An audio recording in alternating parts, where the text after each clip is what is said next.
All right, yes, you heard it. You heard it. Yes, blue is the color, and of course, Chelsea is the name. Now, you're gonna notice something this evening. My voice is gonna. I'm gonna cough a bit. I'm gonna, gasp for breath a bit. The aftermath of last night's thrilling FIFA Club World Cup final between Chelsea and PSG. I mean, I know people who lost this night. I mean, the finals and gave an assist to Yao Pedro for the third goal performance at the final, and him the player of the tournament award. Chelsea goalkeeper Robert Sanchez was also recognized for his excellent performance, taking home the Golden Gloves after keeping 3 clean sheets. Now, a consolation came the way of PSG as Desire Dou was named Young Player of the Tournament for his breakout performance. Real Madrid, who were plummeted 4-0 by PSG, also got an award via Gonzalo Garcia, who won the Golden Boot, having scored 5 goals in the competition. So it's interesting. It's interesting to see how it all panned out yesterday. In fact, as we speak, the sky is blue, the color everywhere is blue, England is blue, London is blue, Europe is blue. And I think particularly it's more about the fact that it is an English Premier League side, right, that won the FIFA Club World Cup. I think that's the biggest achievement that it was, because in the build-up to the finals, especially at the semi-finals, the question was whether Chelsea would even get to the finals, and all of that, and somehow they nicked their way through, and today they are FIFA Club World Cup champions.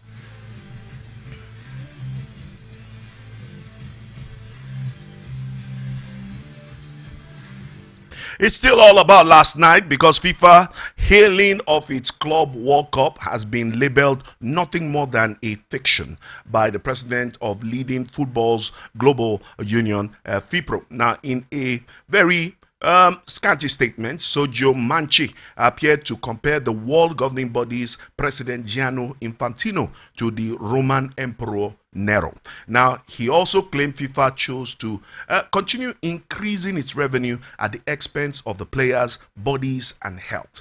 Now, it comes after BBC Sport learned that FIPRO was not invited to a key meeting on player welfare that Infantino held on the eve of the Club World Cup final with representatives from other unions. Now, last year, amid a backlash over the expansion of the Club World Cup, FIPRO filed a legal complaint, FIFA, claiming it had abused its role under European competition law by adding more to the claims. And at the weekend, Infantino called the tournament the most successful club competition in the world, adding the golden era of global club football has started. This competition hides a dangerous connect with the true reality faced by the majority of footballers around the world. Created by FIFA, promoted by its president, without dialogue, sensitivity, and respect for those who sustain the game with their daily efforts. So, fifth Roman Emperor Nero, which Manchi has dubbed FIFA President Infantino,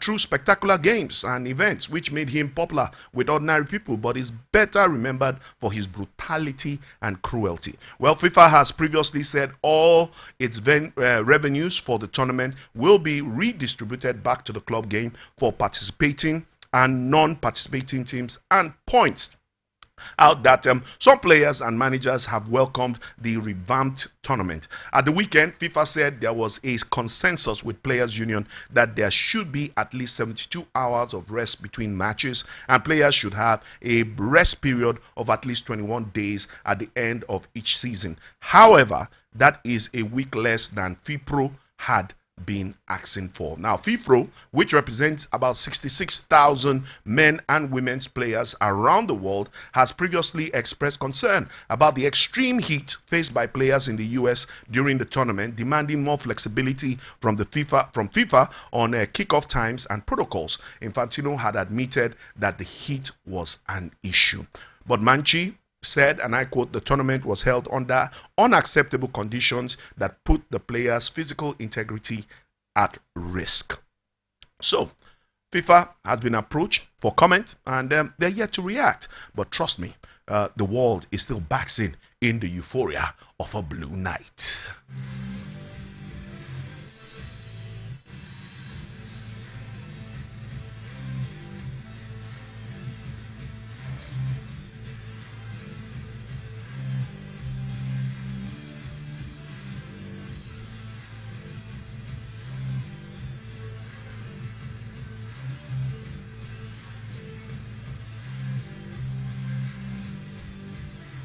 All right, let's come home away from the FIFA Club World Cup, where we are in mourning. Even though it's, let me say, it's mixed feelings. Because on one hand, yes, the Super Falcons Project X has been successful thus far. The Falcons playing a draw in their last game to secure a quarterfinal berth against the Copper Queens. And but this is the state of the nation right now, and it definitely rubs off on the Nigerian sports community. The NSA, I beg your pardon, NSC, the National Sports Commission, had expressed deep sorrow over the passing of former President Muhammadu Buhari, GCFR, who died on Sunday in a clinic in London, UK.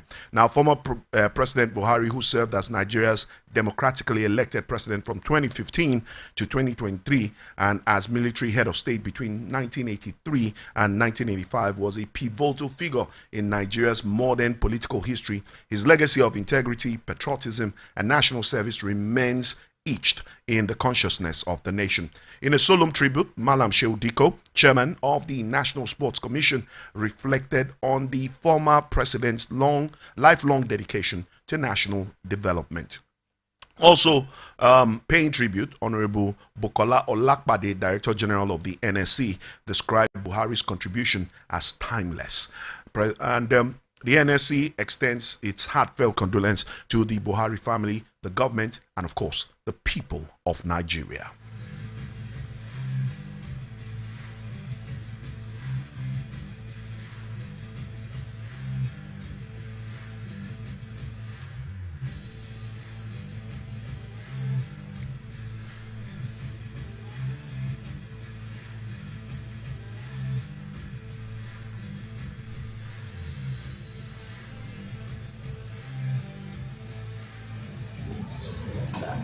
Welcome back. We are now joined by Zambia coach Laura.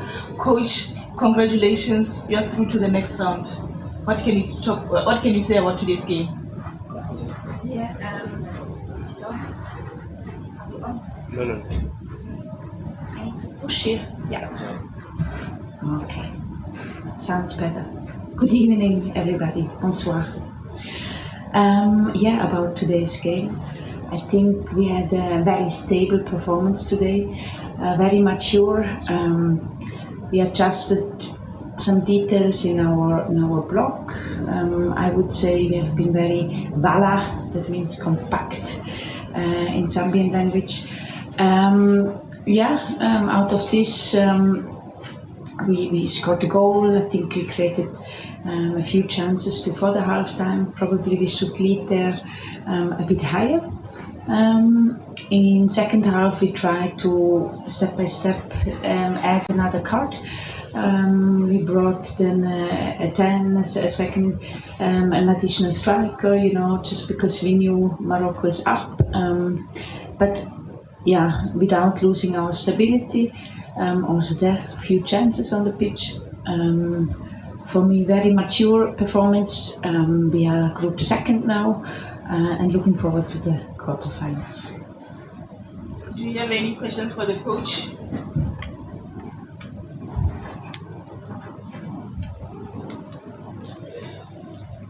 Congratulations to you, coach. Congratulations to you and the team, coach. Obviously, the group phase is done. Just what approach do you take for the quarterfinals? And having in full view that the groups are yet to be concluded of whom your possible opponents would be, which teams are you looking forward to meeting, and why would you pick on the specific ones, and just what should Zambians expect from the Copper Queens going forward?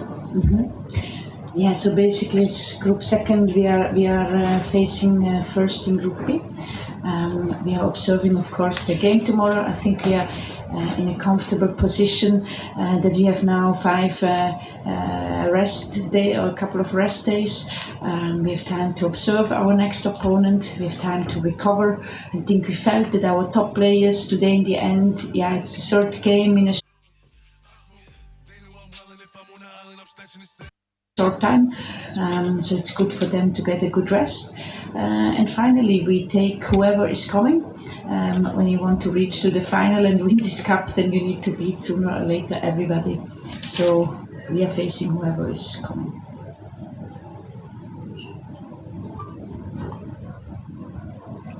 Congratulations to Zambia. My name is Apoyemi from Sports Catalog.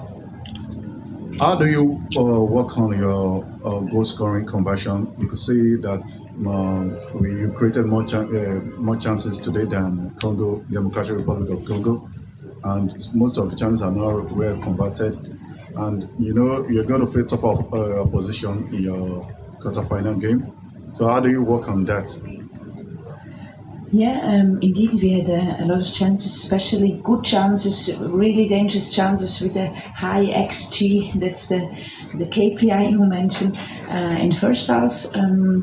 I think in the second half, we also, towards the end, when we opened the game, there were also, in my inner cinema, like 2-3 good chances. Yeah, we need to be there a bit more sharp. It's a bit about put it into the training, you know, but then it's also a kind of freshness. Maybe we missed a bit today. So, but I fully think towards the quarterfinal we are able, to retake this freshness, this horniness to score. We say this readiness. So don't worry, and this we will do with our medical team very well in the recovery. Hello.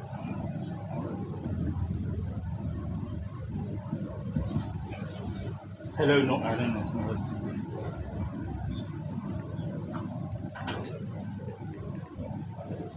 Hello, Nora. Congratulations on getting to the quarterfinal. I know it's a bit early, you just finished the game, but what would be your takeaway from the first round of this competition? What is the biggest imprint on your mind? And the second thing, bearing in mind that before you took on this job, Zambia had already won third place. You know that to match that, you have to either get to the semi-final or you need to get to the final. What does that imprint on your mind going forward? Well, I start with your second question. Basically, I don't speak here about the past. We are very much in the present. We just are very focused on the next game. This is the quarterfinal. We observe our opponents. We have a good analysis with our team and what was in the past. Or it's not my concern at the moment at all. But to your first question. Indeed, we had a good evolution, our team, through the group stage. I think against Morocco, it's always, you are a little bit nervous, you know, you need to feel a bit how it's getting on the pitch.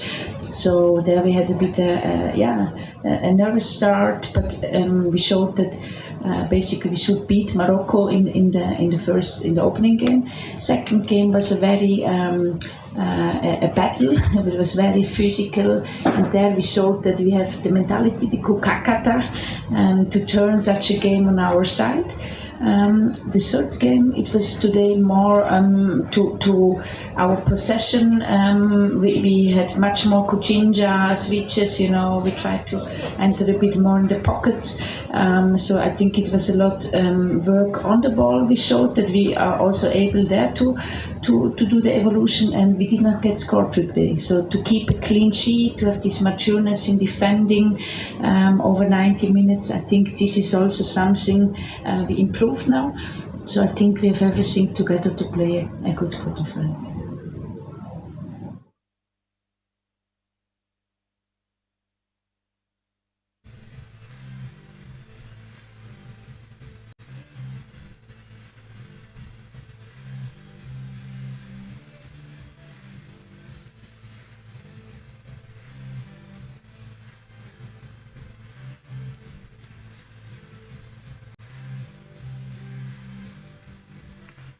All right, Copper Queens coach Nora Haptel saying that her team is fully prepared to face whoever comes next after Zambia sealed a spot in the quarterfinals of the 2024 Women's African Cup of Nations WAFCON with a composed 1-0 victory over DR Congo on Saturday. Now, forward Rachel Kundanaji, early free kick was enough to secure second place in Group A and extend Zambia's unbeaten run in WAFCON group matches to 7. However, it was the team's disciplined performance, youthful spark, and growing tactical maturity that left her side satisfied, the coach satisfied, as she reflected on a successful group campaign. Zambia will face Group B winners Nigeria in the quarterfinals on July 18th in Casablanca.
Coach Madugu, Nigerians have watched your last group game.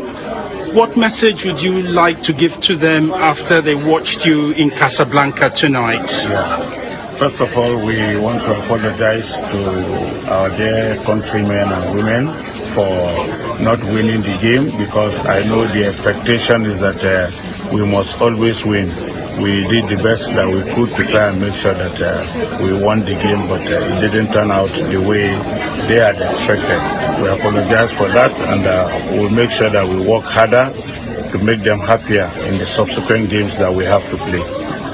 Coach, in Rachel Kundananji and Barbara Banda, you are playing against probably two of the best strikers in world football today. They would make any team, any national team in the world. Yes. How are you going to prepare for the onslaught that they are going to bring against you in the quarterfinal? We have our strategies.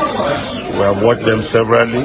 We know what they can do, and we'll work on how to neutralize whatever it is that we know is their strength. So we're not too bothered about individual players. We know how good they are. You're not too bothered about two of the best players in the world? We are not. We are getting ready for each game, and we know the players. We know what they can do. We will have an antidote to that on the game day.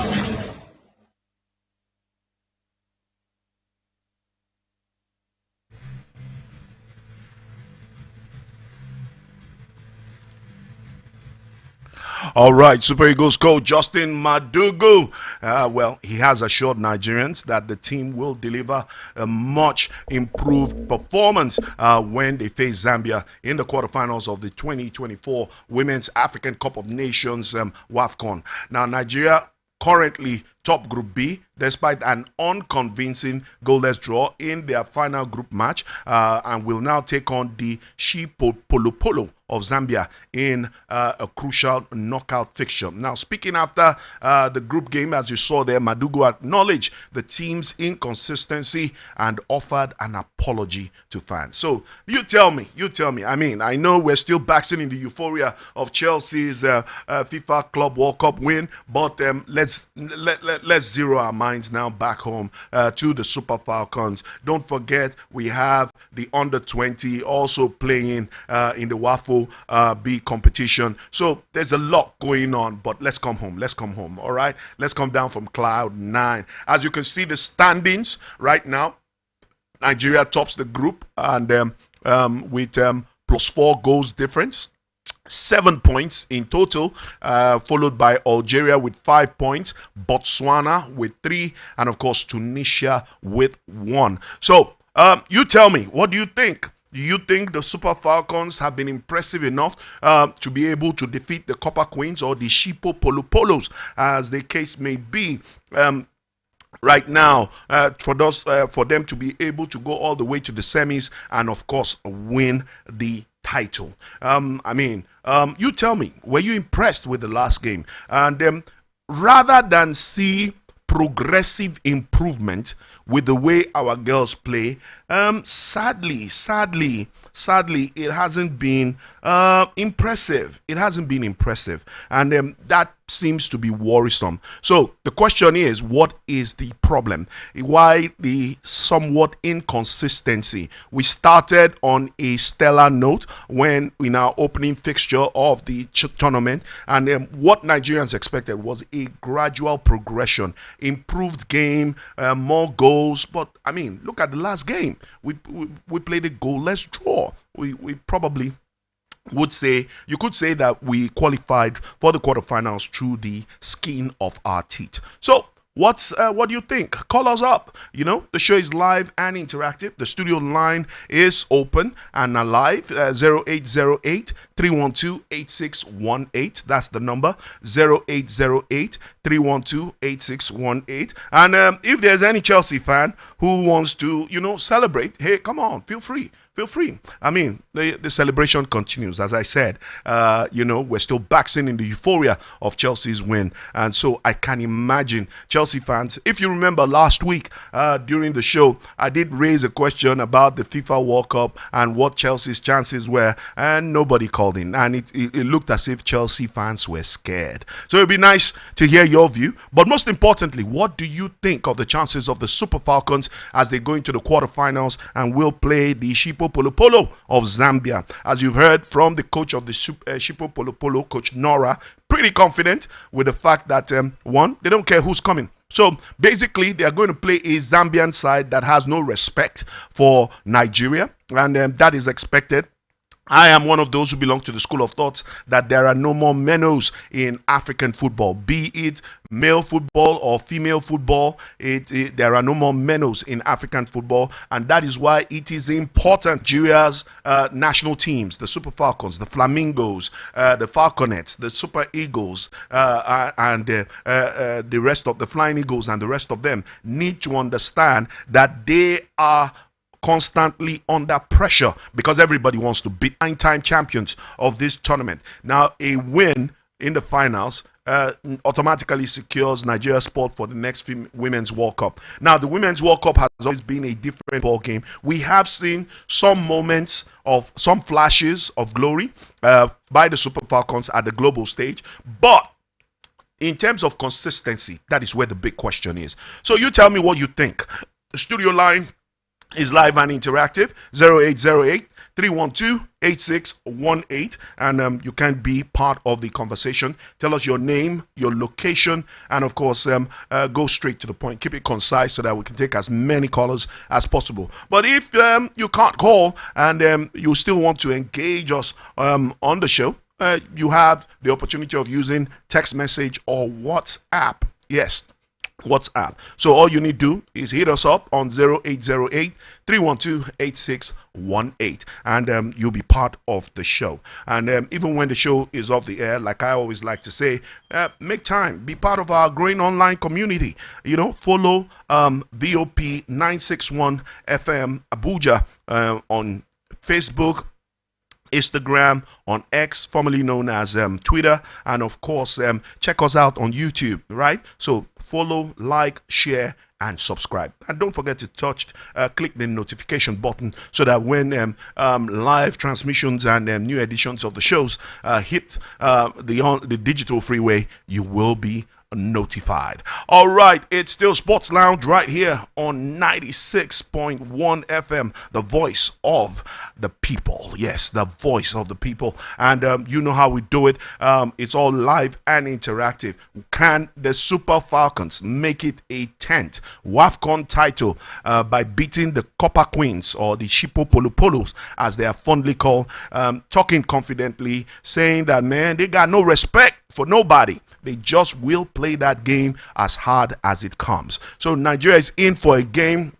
I mean, we expect that they will go mano a mano, ball for ball, tackle for tackle, and hopefully. But the big question is, considering the analysis of how our girls have performed thus far, what do you think?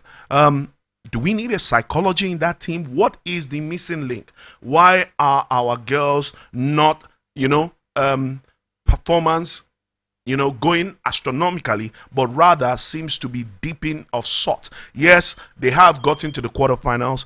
That is a different kettle of fish. Will they get to the semi? Will they get to the final? Well, only time will tell. We'll take a few messages, and when we return, of course, we'll look at other developments as far as the ever-exciting world of sports is concerned. Do stay with us.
we are happy to have on our seat today Chibueze Lambert. Or Lambert Chibueze, which one?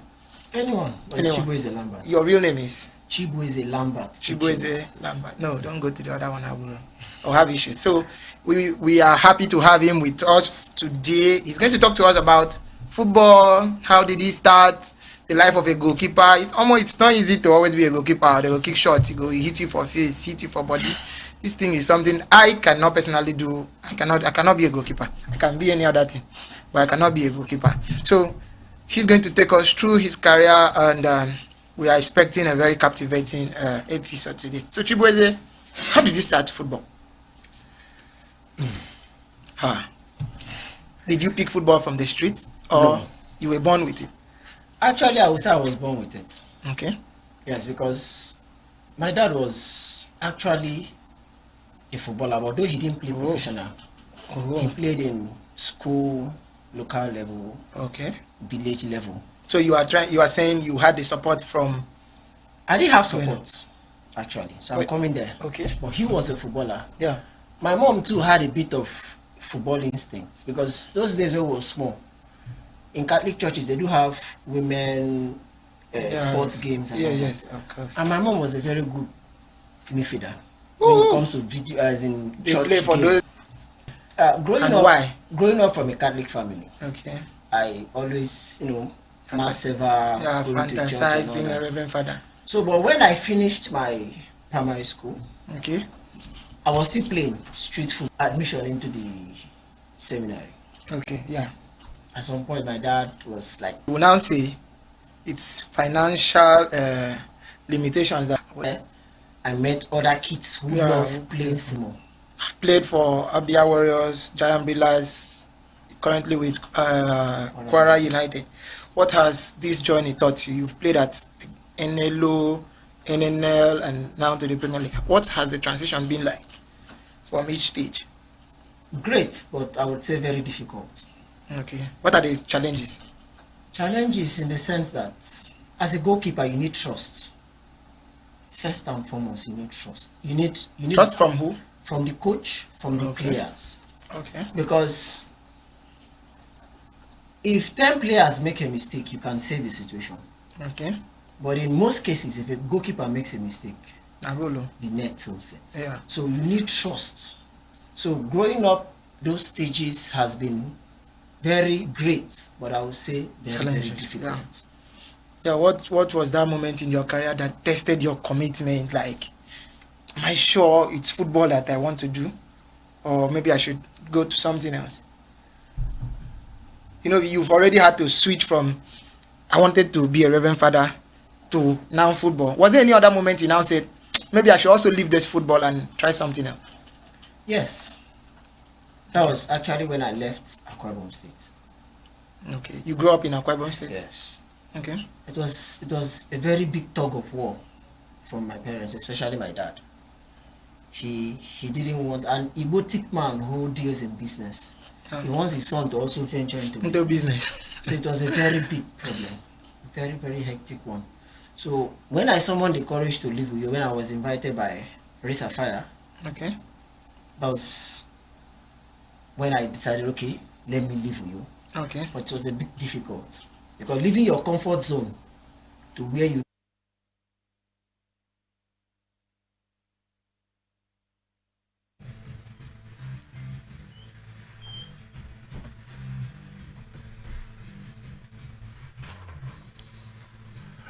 All right, Lambert Chukwueze there, giving us history of how he has gotten to where he is right now, playing for the under-20, manning the sticks for the under-20 national team. What a way to go. Wanted to be a reverend father, ended up becoming a footballer.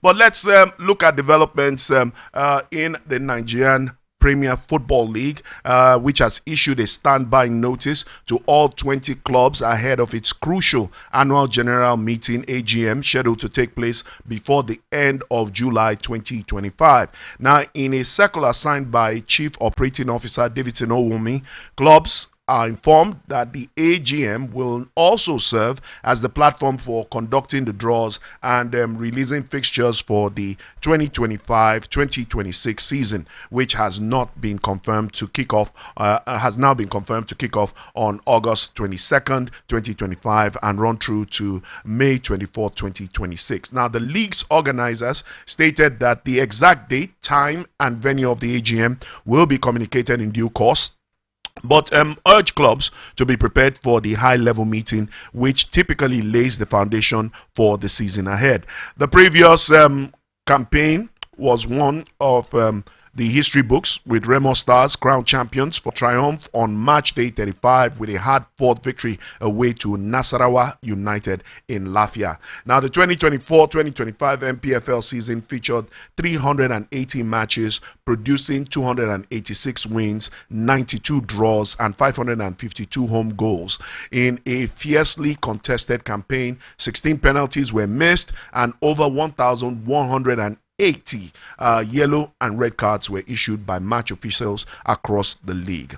So, the NFF president, has dismissed calls for equal pay between the Super Falcons and, of course, the Super Eagles, and he has given reasons why that should pay. But back to the MPFL, where Yusuf Anas finished the season as the top scorer, netting 18 goals, including 2 consecutive hat-tricks, a rare feat. He was closely followed by MPFL veteran Rabiu Ali, who scored 13 goals. The league management has also confirmed that the champions of the upcoming 2025-2026 season will receive a record 200 million naira cash prize in what is being seen as part of efforts to improve competitiveness and reward excellence in Nigerian club football. So there will be fresh faces in the MPFL next season with Kum Halifat FC, Warri Wolves, Wiki Tories, and Barau FC gaining promotion to the elite division.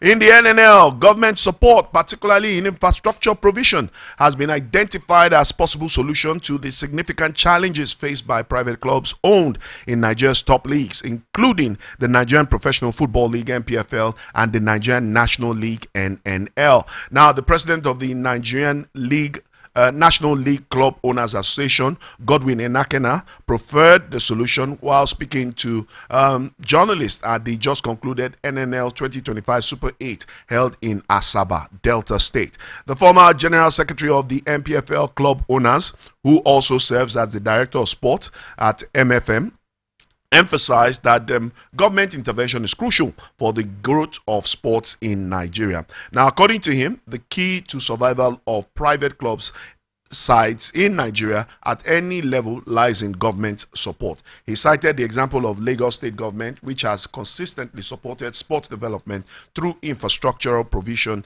and funding for teams. The administrator expressed frustration that many state governments are directly involved in running football clubs, which he believes is not sustainable. Instead, he advocates for government to focus on creating an enabling environment, building infrastructure, and providing support for sports development, highlighting the success of MFN, Women's Basketball Club, which has benefited from the support of the Lagos State government, enabling them to participate in continental competition. And the administrator urged other state governments to adopt a similar approach rather than trying to run football clubs directly.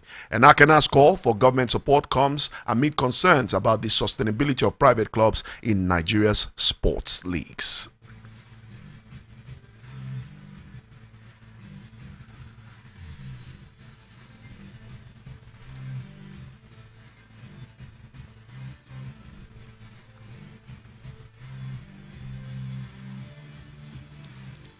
All right, to a bit of transfer news now, as former Manchester United defender Axel Tuanzebe is suing the club for alleged negligence medical advice. The 27-year-old who joined Burnley early this month filed a legal claim that the High Court against United last week. Now, it relates to a period from July 2022 involving an unknown injury and is considered a high-value claim, which is understood to be more than 1 million euros. Now, Tuanzebe was out for 195 days in his final season at the club before he was loaned to Stoke in January of 2023, where he made just 5 appearances. He joined the club when he was 8, making his debut in 2017 and played 37 games for them before leaving in the summer of 2023, joining Ipswich as a free agent that September. Now, the right back captained United at every level, and his final appearance for the club was in the 2021 Europa League final loss to Villarreal, where he scored in the shootout as they lost 11-10 on penalties. The former England under-21 international, who now represents DR Congo, also had 3 spells on loan at Aston Villa, where he also spent time at Napoli in 2022. His lawyers, Simeon Mulhead Bolton and United both declined to comment when approached by journalists.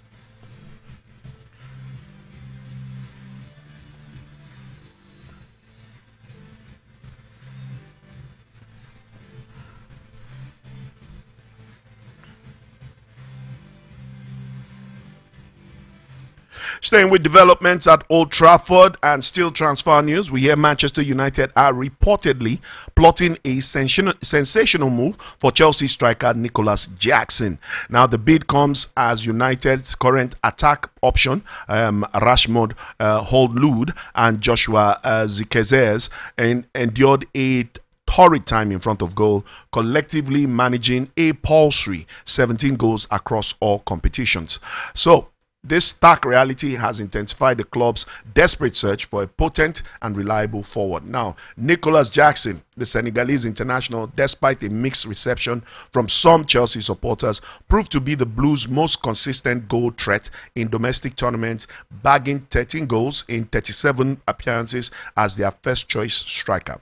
His ability to find the back of the net, even amid Chelsea's own struggles, has not gone unnoticed by the Red Devils. However, Jackson's future at Stamford Bridge has become uncertain following the recent high-profile arrivals of Lian Delap and Hayo Pedro. With these new acquisitions, the 24-year-old could find himself relegated down the pecking order, a situation Manchester United are keen to explore. According to reputable journalists in the English Premier League, Chelsea's initial hefty £100 million euros, I beg your pardon, valuation of Jackson has reportedly been softened. Now, it is suggested that the West London club might now be amenable to a sale, with a fee in the region of about 60 million euros being muted. Now, this report shift in Chelsea's stand has opened the door for United, who are understood to have made inquiries regarding the striker's availability. And according to reports, Chelsea have lowered their previous €100 valuation of Jackson and could be willing to let him go this summer, with United interested. Crucially, any final decision on Jackson's departure from Chelsea is expected to be deferred until after the ongoing Club World Cup, of course, which ended over the weekend. So the Blues win in a tournament where they defied all odds to beat PSG 3-0, and this might influence their transfer strategy, though the arrival of new attacking talent also points towards a potential shake-up in their forward lineup.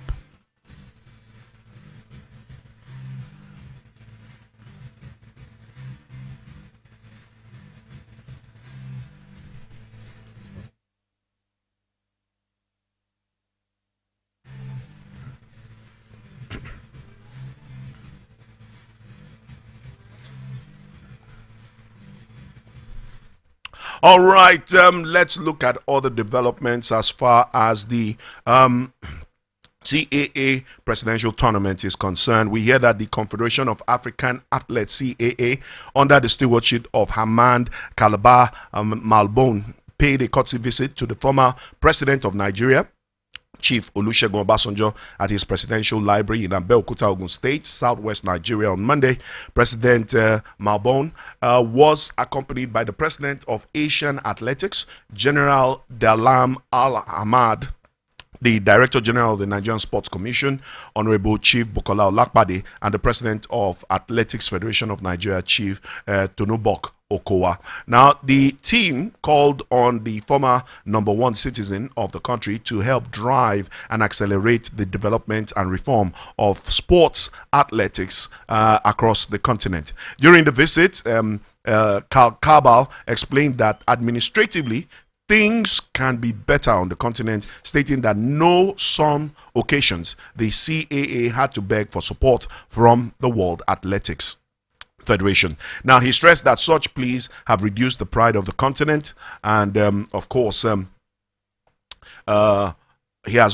this has also stifled the giving of proper consideration to athletics in Africa. The Cameroonian-born administrator, who first met with Chief Obasanjo when he was in office, made known that the former Pretty had been selected to be one of the pillars of their latest initiative, African Sports and Cultural Development Foundation. Obasanjo accepted the honor, stressing that he is open to any policy that will aid sports and cultural development endeavors with a very high level of positivity and productivity. The former military head of state welcomed President of the Asian Athletics, General Halang, describing the Qatari military commander as a comrade.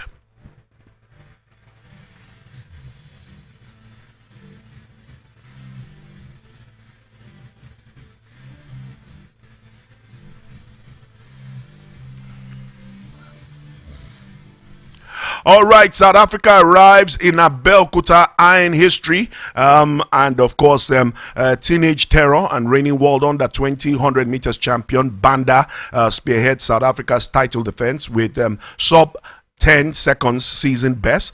Team Kenya are ready to run for honors at the championship due in Abeokuta on Tuesday. So, let's give you some details. The Republic of Congo's delegation to Africa's biggest athletics feast at the junior and youth level were first among the set of early arrivals in Abeokuta, Ogun State, southwest Nigeria. This is in a bid to ensure they acclimatized and register the best possible showing at the championship. Team Congo, that touched down 4 days ago ahead of the 5-day championship, received a warm reception at the Murtala Mohammed International Airport, Ikeja, Lagos, southwest Nigeria. The 28-member delegation who arrived in the early hours of Saturday were received by the local organizing committee protocol team. Head of protocol, Arabirin Aderonke, was on hand for a seamless and heartwarming welcome to the Congolese. And of course, 9 males, 13 females athletes, accompanied by 6 officials, were received with smiles, Nigerian hospitality, and swift coordination as they were ushered through the arrival lounge of the airport. Now, on Sunday, about 200 more athletes and officials from 8 countries arrived at Lagos International Airport. Among that list are South Africa, Uganda, Seychelles, Ethiopia, Algeria, Ghana, Egypt, and Botswana. And in a related development, defending champions South Africa declared their keen interest in securing a 3rd consecutive title, cementing their dominance on the continent. The South Africans topped the medal table at the first edition of the biannual championship in Cote d'Ivoire with 26 gold and a total of 56 medals, trailed by Kenya and Nigeria, who completed the top 3 in 2019 and repeated their feat 4 years later in Ndola, Zambia, with 66 medals, dominating both under 18 and under 20 categories.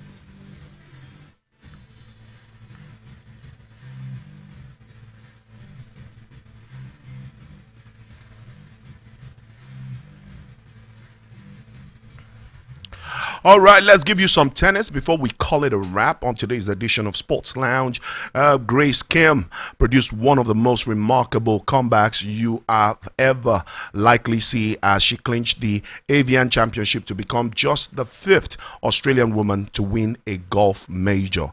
The 24-year-old was 3 shots off the lead with 4 holes left to play in Sunday's final round, but closed with birdie, par, and eagle to draw level with Thailand's Yeno Tielku at the top of the leaderboard and forced a playoff. However, the comeback looked like it would end early as she hit her second shot on the first playoff hole into the pond by the 18th green.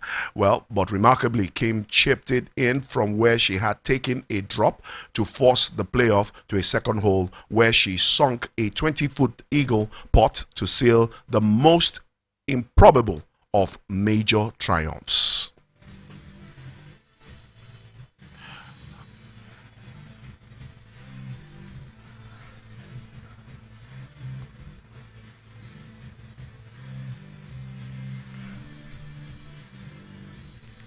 All right, we leave you with this one. News just coming in says Manchester United are delighted to confirm the appointment of Darren Fletcher as lead coach of the under-18s. Fletcher returned to United in 2021, having previously spent 20 years at the club as a player, making over 340 appearances for the Red Devils. After graduating from the academy, Fletcher won 5 Premier League titles, 2 League Cups, the FA Cup, the Champions League, and the FIFA Club World Cup.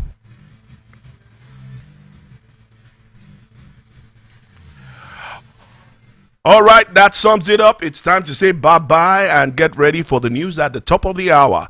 See you tomorrow as we bring you the ever-exciting world of sports, live and interactive, only on 96.1. I am Nkamian John the Beloved, also known as the Controversial, signing out.